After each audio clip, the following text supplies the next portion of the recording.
An SIO South Maharashtra production.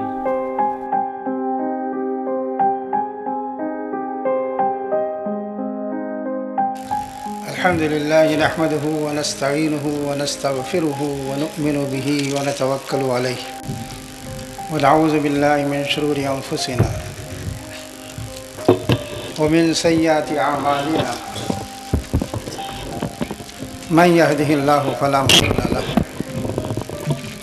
ومن يضلل فلا هادي له ونشهد أن لا إله إلا الله وحده لا شريك له صلی اللہ علیہ وعلی آلہ وصحبہ وسلم اما بعد اعوذ باللہ من الشیطان الرجیم یعدلوا هو اقرب للتقوى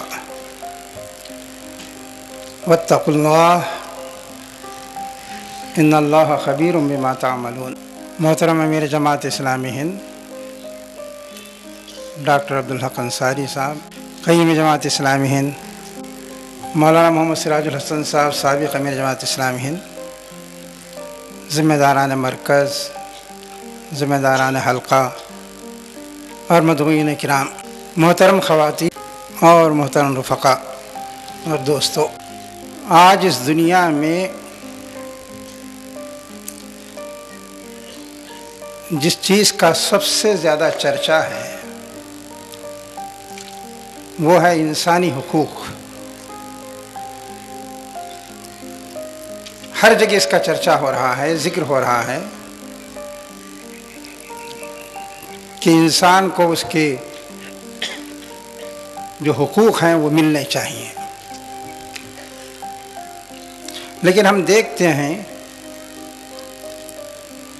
کہ جتنا انسانوں کے حقوق کا چرچا ہو رہا ہے اتنا ہی یہ حقوق پامال بھی ہو رہے ہیں۔ کمزور طاقتور کے ظلم کا شکار ہے۔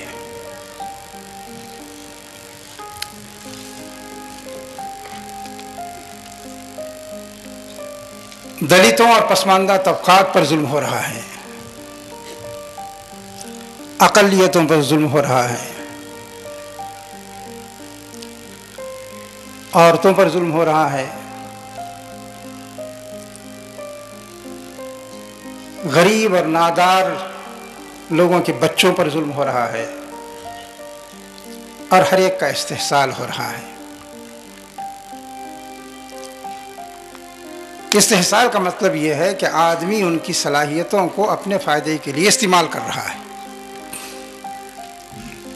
ان کی صلاحیتوں کو، ان کی توانائیوں کو، ان کی قوتوں کو،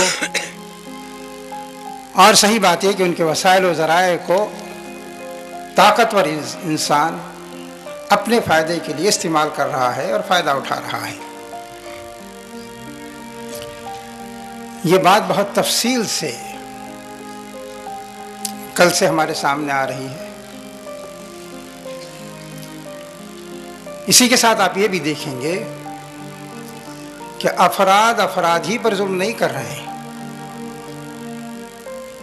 ایک شخص دوسرے شخص ہی پر ظلم نہیں کر رہا ہے، بلکہ قومیں بھی قوموں پر ظلم کر رہی ہیں اور ان کے حقوق پامال کر رہے ہیں۔ طاقتور قومیں کمزور قوموں کو اپنے ظلم کا نشانہ بنا رہی ہیں اور ان کا استحصال کر رہی ہیں، ان کے وسائل و ذرائع، ان کی دولت اور ان کی ثروت کو اپنے فائدے کے لیے استعمال کرنا چاہتی ہیں۔ وہ یہ دیکھنا نہیں چاہتی کہ کوئی کمزور قوم ابھرے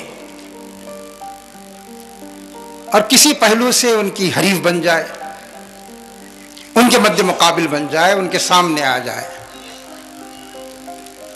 جتنی طاقتور قومیں ہیں وہ کسی کمزور قوم کو ابھرتے دیکھنا نہیں چاہتی اور کسی نہ کسی بہانے ان پر قبضہ کرنا چاہتی ہیں۔ افغانستان میں کیا ہوا؟ عراق میں کیا ہوا؟ جن بہانوں جو بہانے تراشے گئے تھے وہ سب غلط ثابت ہوئے، لیکن اس کے باوجود اب تک عراق پر قبضہ باقی ہے امریکہ کا۔ اور بوسنیا میں کیا ہوا، فلسطین میں کیا ہو رہا ہے، اور پھر دنیا کے اور خطوں میں کیا ہو رہا ہے، کہ جسے طاقت حاصل ہے وہ کسی قوم کو ابھرتے دیکھنا نہیں چاہتا۔ سیاسی لحاظ سے اس پر اگر قبضہ نہ بھی ہو سکے تو معاشی لحاظ سے اس پر قبضہ کرنا چاہتا ہے۔ جتنے ایشیا کے ممالک ہیں سب پر امریکہ معاشی تسلط چاہتا ہے اپنا، اور سب سے زیادہ جو قومیں انسانی حقوق کا چرچا کرتی ہیں وہی ان حقوق کو پامال بھی کر رہی ہیں۔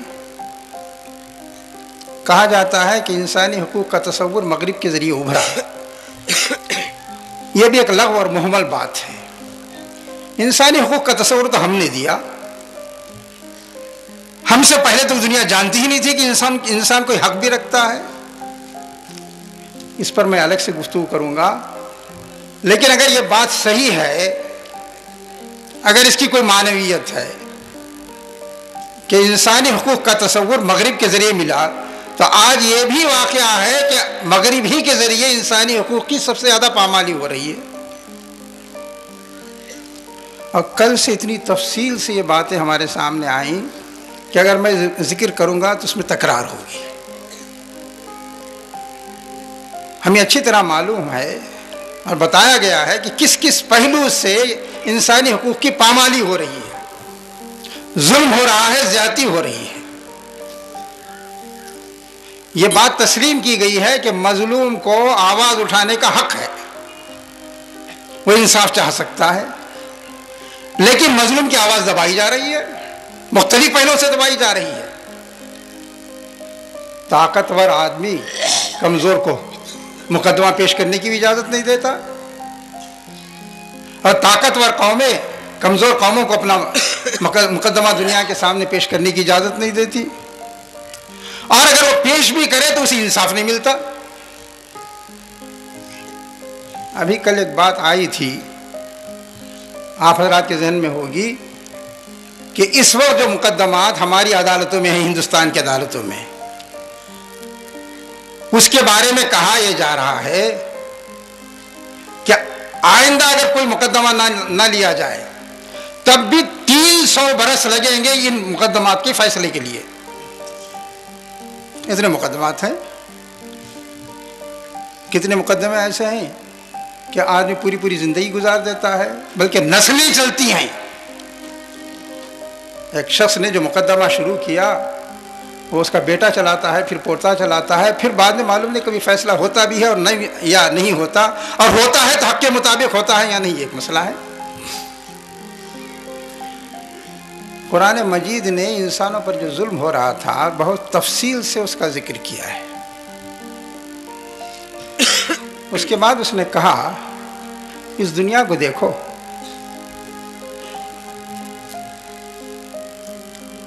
زمین کو دیکھو، آسمان کو دیکھو، چاند کو دیکھو،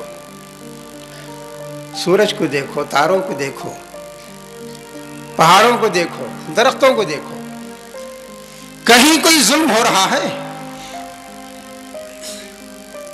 کوئی اپنے حدود سے تجاوز کر رہا ہے؟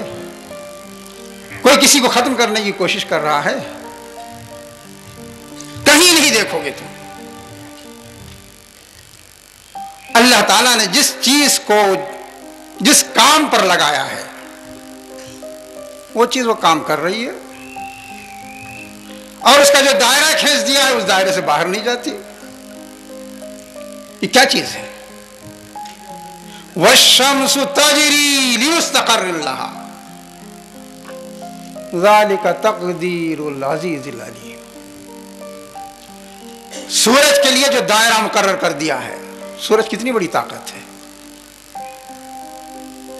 کہا کہ اس نظام شمسی کے لیے جو قانون اللہ تعالیٰ نے وضع کر دیا ہے اس سے وہ باہر نہیں جا رہا ہے۔ ہماری زمین تو اس کے مقابلے میں ایک ذرہ ہے، اتنا بڑا نظام شمسی اپنے دائرے سے باہر نہیں ہو رہا ہے. فرمایا والشمس تجری لمستقر لہا، اللہ نے جو دائرہ اس کے لیے کھینچ دیا ہے اسی کے اندر وہ گشت کر رہا ہے. تم کیا، تمہاری حیثیت کیا، تمہاری زمین کیا؟ سورج کو دیکھو. ذالک تقدیر العزیز العلیم. اللہ تعالیٰ نے ایک حساب رکھ دیا ہے، وہ جانتا ہے کہ کیا حساب ہے اس کے لیے، اس سے کوئی باہر نہیں جا رہا ہے. والقمر قدرناہ منازل حتی عاد کالعرجون القدیم. چاند کو دیکھو، ہم نے اس کے لیے منزلیں متعین کر دی ہیں کیا جو ہلال کی شکل میں نظر آئے گا، اور کبھی 14 رات کا چاند بن جائے گا، پھر وہ کم ہوتا چلا جائے گا، پھر غروب ہو جائے گا. اس کے لیے جو قاعدہ مقرر کر دیا ہے اس سے باہر نہیں جاتا. للشمس ينبغي لها ان تدرك القمر ولا الليل سابق النهار وكل في فلك يسبح. ممکن نہیں ہے، سورج کے مقابلے میں چاند کی کوئی حیثیت نہیں ہے. کہا للشمس ينبغي لها ان تدرك القمر، سورج کے لیے ممکن نہیں ہے، یہ اس کے لیے زیب نہیں دیتا کہ وہ چاند کو اپنی طرف کھینچ لے. للشمس ينبغي لها ان تدرك القمر والليل، اور نہ چاند کے لیے ممکن ہے. اسی طرح رات کا جو ضابطہ مقرر کر دیا ہے واللیل سابق النہار، وہ آگے بڑھ کے دن میں نہیں آ سکتی. 12 گھنٹے کی رات رکھی ہے اللہ تعالیٰ نے تو 12 ہی گھنٹے رہیں گے. جب اس کا حکم ہوگا کہ نہیں 12.5 گھنٹے کی ہو جاؤ تو 12.5 کی ہو جائے گی. جب حکم ہوگا کہ 13 گھنٹے کی ہونی چاہیے، 14 گھنٹے کی، 15 گھنٹے کی، تو 15 گھنٹے کی ہو جائے گی. لیکن اس سے آگے نہیں بڑھ سکتی. وہ جس تاریخ میں اس کے لیے جو وقت مقرر کر دیا گیا ہے، آج 6 بجے غروب ہوگا، کل 6:01 پہ غروب ہوگا، پرسوں 6:03 پہ غروب ہوگا، تو وہی ضابطہ ہے اس کے لیے. وَلَلَّيْلُ سَابِقُ النَّهَارِ، اور نہ رات آگے بڑھ کے دن میں گھسی چلی جا رہی ہے. وَكُلٌّ فِي فَلَكٍ يَسْبَحُونَ. یہ ساری چیزیں ان کے جو دائرے ہیں اسی میں گشت کر رہے ہیں. سورج اپنے دائرے میں گھوم رہا ہے، چاند اپنے دائرے میں گھوم رہا ہے، ستارے اور سیارے اپنے دائروں میں گھوم رہے ہیں. جو دائرے مقرر کر دیے گئے ہیں اسی میں وہ تیر رہے ہیں. یہ نہیں ہے کہ بیٹھے ہوئے ہیں، جس کام پہ لگایا گیا ہے اس پہ لگ رہے ہیں. کہا کہ یہ سبق ہے اس میں تمہارے لیے. یہ دنیا کیوں پرسکون چل رہی ہے؟ اگر ذرہ برابر فرق آ جائے، سورج اپنی گردش بدل دے، یا ہماری زمین اور سورج کے درمیان جو فاصلہ ہے بال برابر اگر فرق آ جائے تو زمین پر یہ ایک چیز باقی نہ رہے. تو قرآن کہتا ہے غور کیا تم نے، یہ کیسا، کیوں ہے ایسا؟ قرآن کہتا ہے کہ اس کی ایک وجہ ہے، وہ یہ کہ یہ سب اللہ کے قانون کے پابند ہیں. اس نے جو نظام مقرر کر دیا ہے اس سے ہٹنے کی ان میں اندر ہمت نہیں ہے.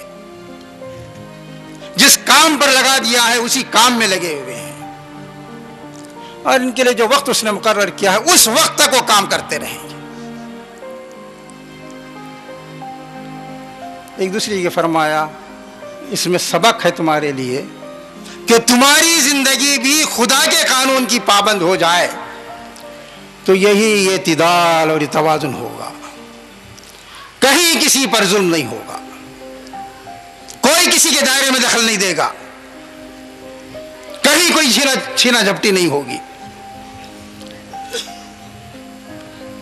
والشمس والقمر بحسبان، سورج چاند ایک حساب سے چل رہے ہیں. والنجم والشجر یسجدان، پودے اور درخت سب سجدہ ریز ہیں. والسماء رفعها ووضع الميزان، اللہ نے آسمان کو بلند کیا ہے اور ایک میزان قائم کر دی ہے کہ آسمان نیچے نہیں آ سکتا، زمین اوپر نہیں اٹھ سکتی. ایسا توازن رکھا ہے، آسمان جہاں ہے وہاں رہے گا، زمین جہاں ہے وہاں رہے گی، سورج جہاں ہے وہاں رہے گا، چاند جہاں ہے وہاں رہے گا. والسماء رفعها ووضع المیزان. آسمان کو بلندی اس نے عطا کی ہے اور ایک میزان رکھ دی ہے کہ دیکھو اس سے نہ ہٹو. کہا اس میں سبق ہے تمہارے لیے، اللہ تطغوا فی المیزان. یہ کیا بات کس میں کہی گئی ہے تمہیں؟ کیا تمہاری آنکھیں نہیں دیکھتی؟ یہ اس میں یہ بتایا گیا ہے کہ اللہ تطغوا فی المیزان، اونچ نیچ نہ کرو. میزان میں اونچ نیچ کا مطلب یہ ہوتا ہے کہ جس کا جو حق ہے وہ حق نہ دیا جائے. ڈنڈی مار دے آدمی، اس میں پڑھنا جھکا دے. کہا کہ یہ زمین آسمان بول رہے ہیں، سورج چاند کہہ رہے ہیں، ستارے اور سیارے کہہ رہے ہیں اللہ تطغوا فی المیزان. تم بھی اللہ نے جو میزان بنا دی ہے تمہارے لیے، جو ترازو اس نے دی ہے، اس ترازو میں فرق نہ کرو. وَأَقِيمُوا الْوَزْنَ بِالْقِسْطِ وَلَا تُخْسِرُوا الْمِيزَانَ. اور انصاف کے ساتھ وزن کرو. یہ صرف غلہ ناپنے کے لیے نہیں ہے، نہ سونا چاندی کے ناپنے کے لیے نہیں، بلکہ تمام حقوق کے لیے ہے. اگر آدمی کسی کا حق مارتا ہے تو وہ ڈنڈی مارتا ہے. اور جو میزان اللہ نے قائم کی ہے، عطا کی ہے، اس کی خلاف ورزی کرتا ہے. کہا کہ یہ اس لیے ہے اللہ تطغوا فی المیزان واقیموا الوزن بالقسط ولا تخسروا المیزان. یہ اس لیے ہے کہ تم میزان میں کوئی کمی بیشی نہ کرو. کہا کہ یہ اس لیے ہے، یہ ساری دنیا جس خدا کے تابع ہے وہ خود انصاف پر قائم ہے. کہا کہ اگر تم دنیا پر غور کرو گے تو تمہیں معلوم ہوگا کہ یہ کائنات چل رہی ہے اس لیے کہ اس کا مالک اور اس کا پروردگار عدل و انصاف پر قائم ہے. کہا شہید اللہ انہ لا الہ الا ہو والملائکہ وَأُولُو الْعِلْمِ قائما بالقسط لا الہ الا ہو. کہا کہ اللہ گواہی دے رہا ہے، اللہ کی قدرت گواہی دے رہی ہے، اور اس نے جن چیزوں کو پیدا کیا ہے وہ سب گواہی دے رہی ہیں کہ اس کے سوا اس کائنات کا کوئی فرما روا نہیں. یہاں کی ایک ایک چیز بول رہی ہے کہ فرما روائی کا حق اسی کو حاصل ہے.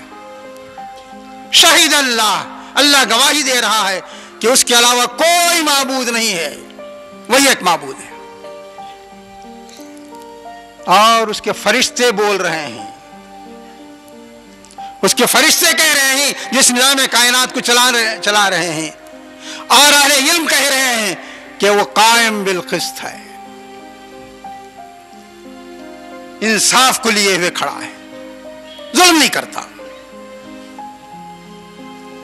اللہ تعالیٰ کی خوبی بتائی. کہا کہ یہ پوری دنیا، اس کی ایک ایک چیز، اس دنیا کے نظام کو چلانے والے فرشتے اور اہل علم سب کہہ رہے ہیں کہ وہ قائم بالقسط ہے. قائم بالقسط کا مطلب کیا ہے؟ قائم بالقسط کا مطلب یہ ہے کہ وہ عدل و انصاف کے لیے کھڑا ہے، کہیں ظلم نہیں ہو رہا ہے. ان اللہ لا یظلم مثقال ذرہ، اللہ کہیں ذرہ برابر ظلم نہیں کرتا. کوئی شخص نہیں کہہ سکتا کہ یہاں ظلم ہوا ہے.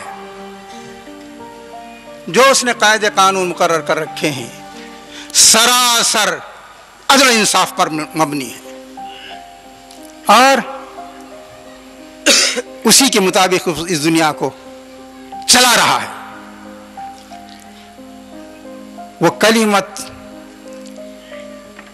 وہ صدقت کلمہ، وہ کلمت ربنا صدقا و عدلا،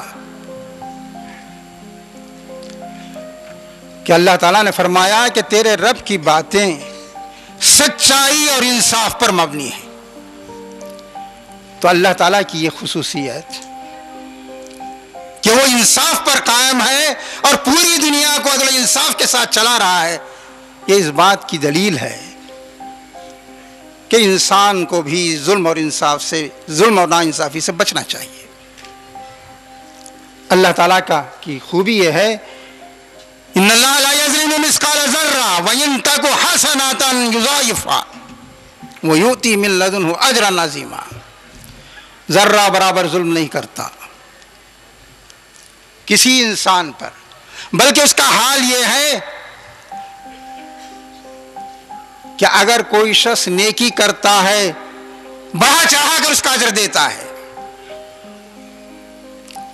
انسان اس دنیا میں نیکی کرے تو ضروری نہیں کہ اس کی قدر پہچانی جائے، لیکن انسان جو نیکی کرتا ہے اس کی قدر پہچاننے والا موجود ہے. کہا کہ اس نیکی کو وہ بڑھاتا ہے، یضاعفھا، اس نیکی کو وہ بڑھاتا ہے.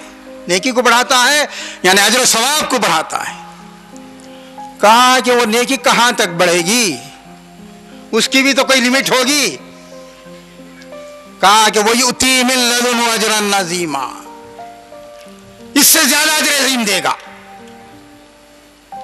آدمی نے اگر کوئی پیسہ خرچ کیا ہے تو اس کے اگر آدمی نے 2 پیسے خرچ کیے ہیں تو وہ زیادہ سے زیادہ 10 پیسوں کا مستحق ہو سکتا ہے، 20 پیسوں کا مستحق ہو سکتا ہے، 1 روپے کا مستحق ہو جائے گا، 100 روپے کا مستحق ہو جائے گا. اس سے زیادہ کہ وہ کیا توقع کر سکتا ہے. لیکن قرآن کہتا ہے کہ وہ تو بڑھاتا رہتا ہے، اس کے بعد اجر عظیم اس کے پاس ہے، وہ دے گا، کوئی لمٹ نہیں ہے. انسان اس دنیا میں نیکی کرتے ہوئے عدل و انصاف پر قائم کرتے ہوئے قائم رہتے ہوئے یہ سوچتا ہے کہ کہیں میری کوئی شے رائے گا نہ جائے. قرآن کہتا ہے کہ نہیں، اللہ کا قانون دوسرا ہے. یہاں نیکی ہوگی تو اس کی قدر پہچانی جائے گی اور اس کے مطابق اس کا اجر ملے گا. اور قیامت میں بھی اللہ تعالیٰ کسی کے ساتھ ظلم نہیں کرے گا. میرے دوستوں اور ساتھیوں،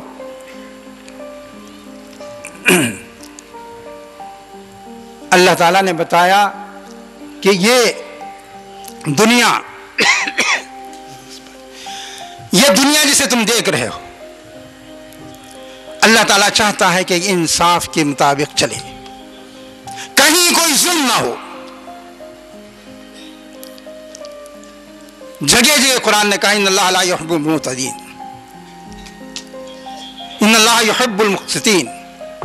اللہ تعالیٰ زیادتی کرنے والوں کو پسند نہیں کرتا، اللہ تعالیٰ انصاف کرنے والوں کو پسند کرتا ہے.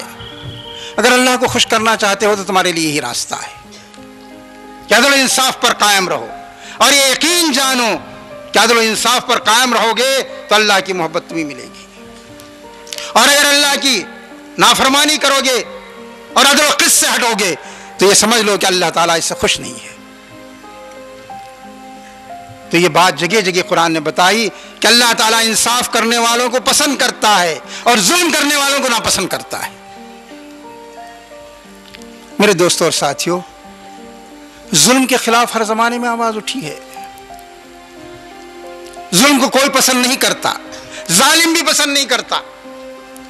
ظالم سے بھی اگر کہا جائے کہ تم ظلم کر رہے ہو یا نہیں ہونا چاہیے تو وہ توجیہ کرے گا، یہ نہیں کہے گا کہ ہاں صاحب میں ظلم کر رہا ہوں، کبھی نہیں کہے گا. کیا امریکہ کہہ رہا ہے کہ واقعی میں ظلم کر رہا ہوں؟ بڑے بڑے ممالک کو نیست و نابود کر دیا، ان کی اینٹ سے اینٹ بجا دی، تب بھی اپنے ظلم کی توجیہ کر رہا ہے. ہر زمانے میں ظلم کو ناپسند کیا گیا. رسول اکرم صلی اللہ علیہ وسلم جب مبعوث ہوئے تب بھی ظلم کو ناپسند کیا جاتا تھا. کوئی شخص یہ نہیں کہتا تھا کہ ہاں صاحب ظلم ہونا چاہیے. ظلم کرتے تھے لیکن ظلم کو ناپسند بھی کرتے تھے. ظلم کے خلاف کمیٹیاں بنتی تھیں، کہا جاتا تھا کہ صاحب مظلوم کی حمایت ہونی چاہیے. چوری کو کوئی پسند نہیں کرتا تھا، بدکاری اور زنا کو کوئی نہ پسند کرتا تھا، اور یہ کہا جاتا تھا کہ گندے لوگ ہیں جو زنا اور بدکاری کر رہے ہیں. مشہور واقعہ ہے کہ حضرت ابو سفیان کی بیوی ہندا سے جب بیعت لی گئی تو اس میں آپ نے فرمایا ولا یزنین، قرآن کی آیت پڑھ کے سنائی کہ اس بات کا اقرار کرو کہ زنا نہ کرو گے. تو انہوں نے کہا اللہ کے رسول، کچھ شریف زادی زنا بھی کرتی ہے؟ یہ تو کچھ پیشہ ور عورتیں ہیں جو یہ کام کرتی ہیں. تو کہیں ایسا نہیں تھا کہ ان غلط چیزوں کو سند جواز دے دی گئی ہو. بعض چیزیں ہوتی ہیں ایسی جسے سند جواز بھی دے دی گئی تھی. قرآن کہتا ہے کہ ان چیزوں کو ختم کرنے کا بھی تمہارے اندر جذبہ ہے، غلط بھی کہتے ہو، لیکن یاد رکھو جب تک خدا کو خدا نہیں مانو گے اور اس کے احکام کی پابندی کا عہد نہیں کرو گے اور یہ تصور تمہارے دل و دماغ میں جاگزین نہیں ہو جائے گا کہ مرنے کے بعد اللہ کو جواب دینا ہے، اس وقت تک دنیا میں عدل قائم نہیں ہو سکتا. دیکھ ہی رہے ہیں ہم، کیا کوئی شخص کہہ سکتا ہے کہ قرآن کی یہ بات غلط ہے؟ خدا کا خوف نہ ہو تو نہ امریکہ عدل قائم کر سکتا ہے، نہ برطانیہ عدل قائم کر سکتا ہے، نہ فرانس، نہ جرمنی، نہ ہندوستان، نہ پاکستان. ظلم ہوتا رہے گا، ہو رہا ہے اور ہوگا. قرآن زور دے کے کہتا ہے کہ اگر عدل و انصاف چاہتے ہو تو جو کوششیں ہوں گی رسمی ہوں گی، وقتی ہوں گی، کچھ دیر کے لیے ہوں گی، لیکن حقیقی عدل، حقیقی انصاف اسی وقت ہوگا جب کہ تم کہو گے کہ ہاں خدا ہے، وہ ہمارے کاموں کو دیکھ رہا ہے، ہمیں اس کے مطابق زندگی گزارنی ہے. جب یہ فیصلہ کرو گے تب دنیا میں عدل قائم ہوگا اور انصاف قائم ہوگا. اور قرآن کہتا ہے کہ اسی کے لیے اللہ تعالیٰ نے اپنے رسول بھیجے. اللہ کے رسولوں کی جو بعثت ہوتی تھی دنیا میں، اللہ کے رسول جن مقاصد کے لیے آتے تھے ان میں سے بڑا مقصد یہ تھا کہ دنیا سے ظلم کا خاتمہ ہو، کوئی کسی پر ظلم نہ کرے اور ہر حقدار کو اس کا حق ملے. یہ بات قرآن میں بہت تفصیل سے بیان ہوئی. وَلَقَدْ أَرْسَلْنَا رُسُلَنَا بِالْبَيِّنَاتِ وَأَنزَلْنَا مَعَهُمُ الْكِتَابَ وَالْمِيزَانَ لِيَقُومَ النَّاسُ بِالْقِسْطِ. ہم نے رسولوں کو دلیلیں دے کے بھیجی ہیں، اپنے رسولوں کو ہم نے اپنی دلیلیں دے کے بھیجی ہیں. میں ذرا سا آواز تیز کیجئے بھائی، اس کی مائک ٹھیک کیجئے.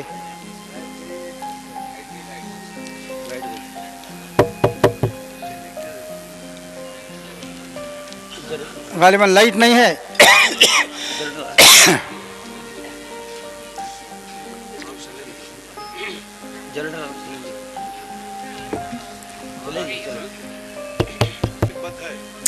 وَلَقَدْ أَرْسَلْنَا رُسُلَنَا بِالْبَيِّنَاتِ. سر کہا وَلَقَدْ أَرْسَلْنَا رُسُلَنَا بِالْبَيِّنَاتِ، ہم نے اپنے رسول بھیجے دلائل کے ساتھ بھیجے. یہ نہیں کہ بے دلیل بات کرتے رہے ہوں، جو بات کہتے تھے دلیل کے ساتھ کہتے تھے.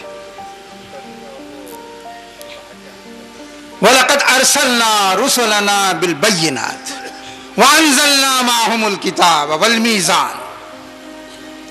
ہم نے ان کو کتاب دی اور قانون عدل و انصاف دیا، میزان دی، ترازو دیا.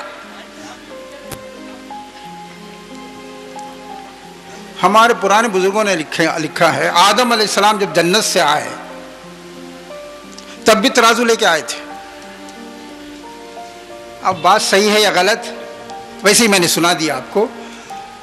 اللہ تعالیٰ چاہتا ہے کہ پہلا انسان جو دنیا میں آیا اور جو فیصلہ وہ کرے تو یہ انصاف کے ساتھ کرے. اس لیے کہ ہمارے ہاں یہ تصور نہیں ہے کہ وہ حیوانوں کی زندگی گزار کے پھر انسان بنے، یہ تصور نہیں ہے.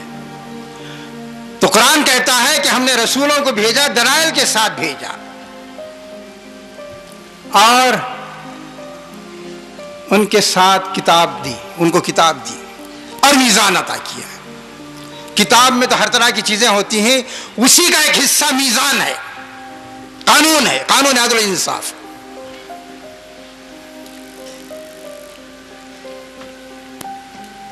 نے عطا کیا. یہ کس لیے کیا عطا کیا؟ لِيَقُومَ النَّاسُ بِالْقِسْطِ، تاکہ سارے انسان انصاف پر قائم ہو جائیں. فِيهِ بَأْسٌ شَدِيدٌ، اس میں جنگ کا سامان ہے، اس میں ہتھیار بنانے کی طاقت ہے. وَمَنَافِعُ لِلنَّاسِ، اس کے علاوہ بھی بے شمار فائدے ہیں اس کے. آج کے دور میں تو آسانی سے سمجھ میں آتے ہیں فائدے. کہا ہے کہ اس میں جنگی ہتھیار بھی بن سکتے ہیں اور بے شمار فائدے بھی ہیں. لوہا جو ہم نے اتارا ہے، کہا کہ یہ اس لیے ہے، یہ طاقت اس لیے دی گئی ہے لوہے کی. وَلِيَعْلَمَ اللَّهُ مَن يَنْصُرُهُ وَرُسُلَهُ بِالْغَيْبِ، اللہ دیکھنا چاہتا ہے، وہ تو پردے غیب میں ہے، وہی سے دیکھنا چاہتا ہے کہ کون اس کے رسولوں کی حمایت میں کھڑا ہوتا ہے. اس عدل انصاف کو قائم کرنے کے لیے کون اپنی طاقت کو استعمال کرتا ہے. اللہ نے یہ طاقت اس لیے دی ہے، یہ جنگی سامان اس لیے فراہم کیا ہے، یہ بے شمار فائدے کی چیز لوہا اس لیے نازل کیا ہے کہ تاکہ انسان عدل کے ساتھ قائم رہیں. اور اگر کہیں ظلم ہو، حضرت داؤد علیہ السلام کے بارے میں قرآن نے کہا یا داؤد انا جعلناک خلیفۃ فی الارض، اے داؤد ہم نے تمہیں خلیفہ بنایا ہے زمین میں. داؤد علیہ السلام بادشاہ تھے. فاحکم بین الناس بالحق ولا تتبع الهوى فیضلک عن سبیل اللہ. داؤد جیسے پیغمبر سے کہا جا رہا ہے، اے داؤد علیہ السلام ہم نے تمہیں زمین میں خلیفہ بنایا ہے، لوگوں کے درمیان حق و انصاف کے ساتھ فیصلہ کرو. ولا تتبع الهوى، خواہش کے پیچھے نہ چلو. حق و انصاف سے ہٹو گے تو خواہش کے پیچھے چلو گے، اور جو شخص خواہش کے پیچھے چلتا ہے وہ حق و انصاف پر قائم نہیں رہ سکتا. کہا خواہش کے پیچھے نہ چلو، یہ اللہ کے راستے سے تمہیں ہٹا دے گی. آدمی خواہش کے پیچھے چلتا ہے تو بھٹک جاتا ہے. تو تاکید کی گئی کہ نہیں، اس کے یہ چیز نہیں ہونی چاہیے کہ آدمی اپنی خواہش کے مطابق فیصلہ کرے کہ میں فلاں کو پسند کر رہا ہوں اس کے مطابق فیصلہ ہو، فلاں شخص کو ناپسند کر رہا ہوں اس کے مطابق فیصلہ ہو، یا میں یہ چاہتا ہوں کہ فیصلہ ایسا ہو جائے. نہیں، ایسا نہیں ہے، بلکہ فیصلہ کرو تو حق و انصاف کے مطابق فیصلہ کرو. دیکھو کہ حق کس کے ساتھ ہے. رسول اکرم صلی اللہ علیہ وسلم کو ہدایت کی گئی کہ وَإِذَا حَكَمْتَ فَاحْكُمْ بَيْنَهُمْ بِالْعَدْلِ، جب آپ فیصلہ کریں تو عدل انصاف کے ساتھ فیصلہ کیجیے. اور ایک جگہ فرمایا گیا کہ آپ ان کو بتا دیجئے وَأُمِرْتُ لِأَعْدِلَ بَيْنَكُمْ، اللہ نے مجھے حکم دیا ہے کہ تمہارے درمیان انصاف کے ساتھ رہوں میں اور انصاف کے ساتھ فیصلہ کروں.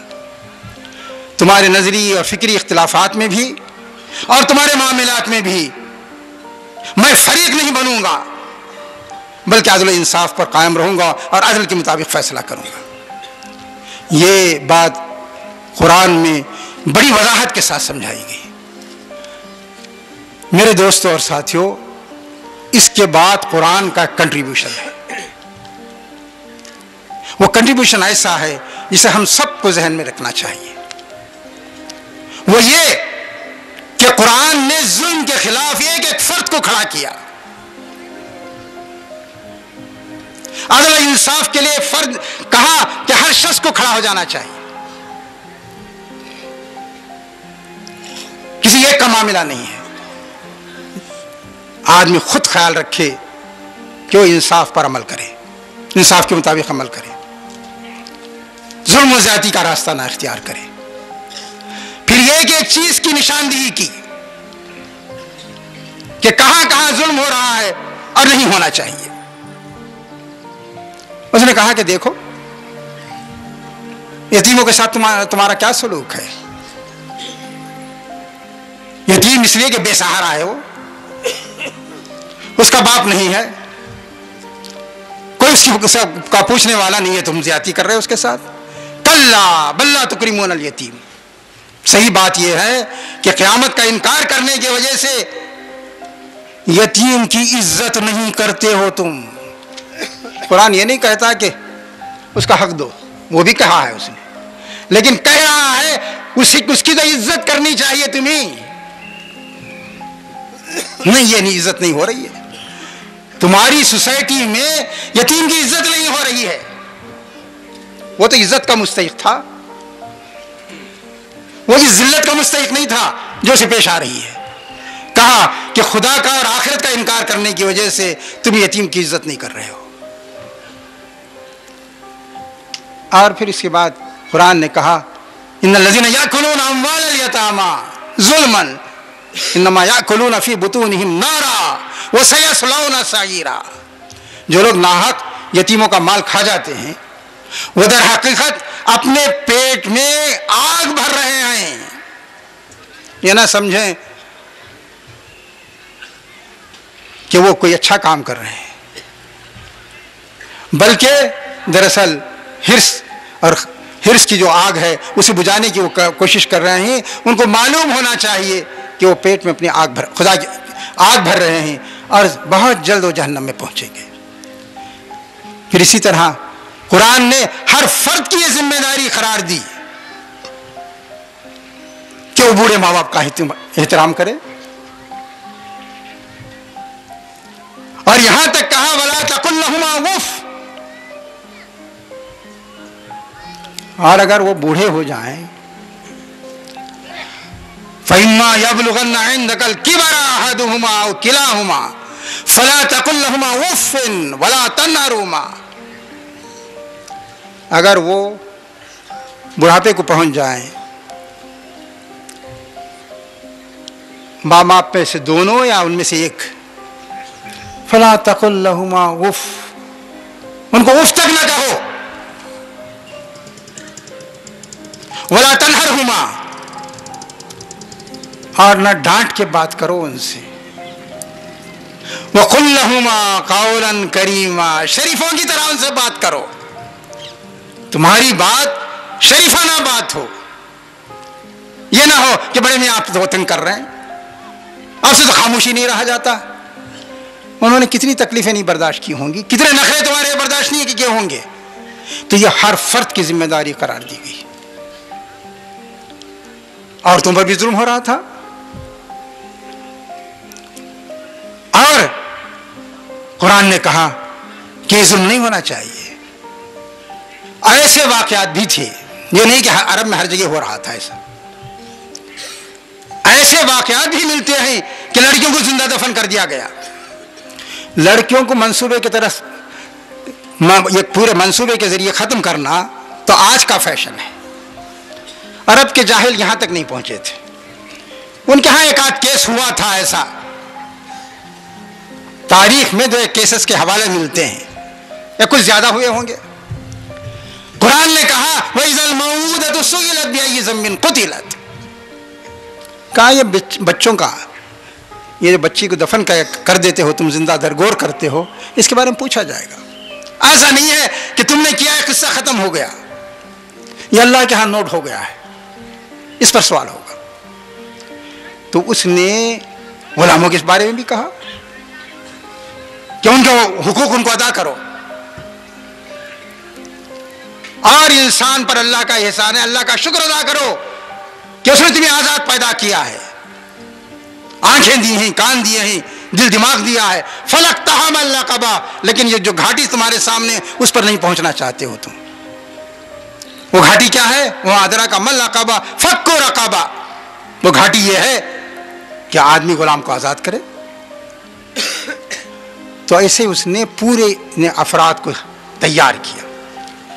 افراد کو تیار کرنے کا مطلب یہ ہے کہ سماج میں ایسی فضا پیدا کی کہ ظلم نہ ہو، اور ظلم کرے آدمی تو مجرم سمجھے اپنے آپ کو. پھر اس کے بعد اس کا بڑا کنٹریبیوشن یہ تھا کہ اب ظلم کے خلاف پوری امت کو کھڑا کر دیا. آپ دنیا میں کہیں نہیں دیکھ سکتے کہ کسی قوم نے، کسی ملک نے، کسی ملت نے اپنی پوری ملت کو اس کام کے لیے کھڑا کر دیا ہو.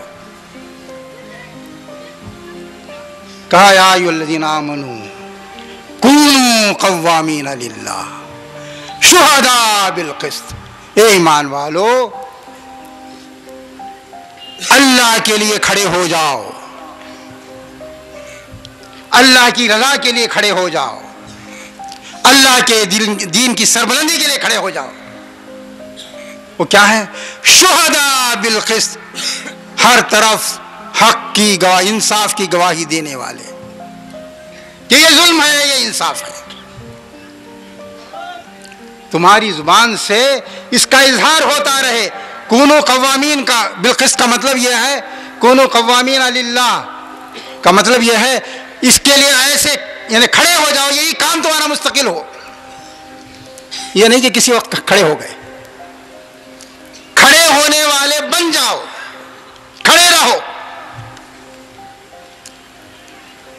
اور یہ کام صرف اللہ کے رضا کے لیے کرو، اس کی خوشنودی کے لیے کرو، اسے خوش رکھنے کے لیے کرو۔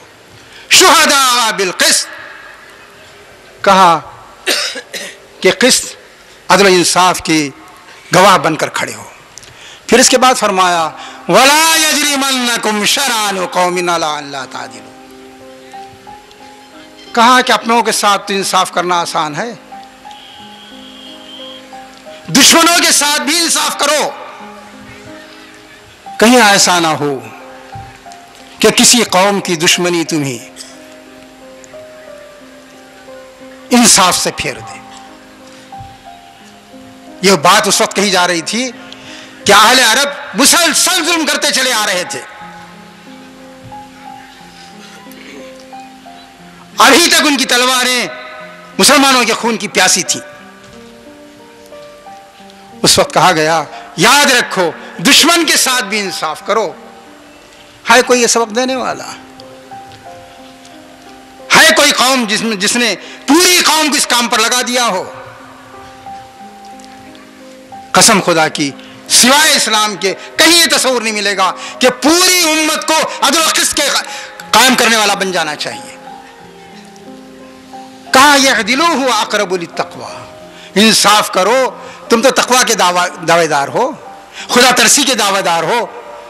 خدا ترسی سے قریب تر عمل یہی ہے کہ دشمن کے ساتھ بھی انصاف کرو، اور یاد رکھو کہنے کی بات نہیں ہے، تم انصاف کر رہے ہو یا نہیں کر رہے ہو اللہ دیکھ رہا ہے۔ ان اللہ خبیر بما تعملون۔ کوئی دنیا چاہے کہے یا نہ کہے، دنیا کی گرفت میں آ سکو یا نہ آ سکو، لیکن یاد رکھو کہ اللہ دیکھ رہا ہے اور فیصلہ کرے گا۔